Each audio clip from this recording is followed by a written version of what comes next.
Hey there, I'm Kathleen, and today I'll be making Fruit Explosion pancakes with canned eggs protein pancake mix.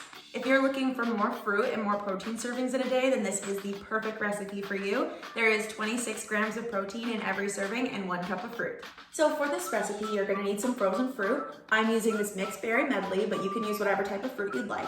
You're also going to need canned eggs protein pancake mix, milk of your choice, I'm using cashew milk. Also jam of your choice, I'm using strawberry.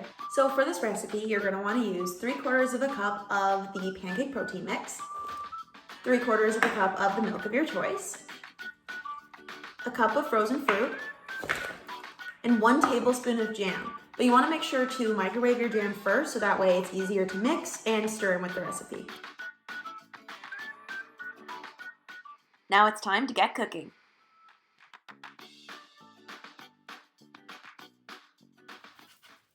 You're going to want to cook them for about 2 to 3 minutes on each side. Then when they're golden brown, give them a flip.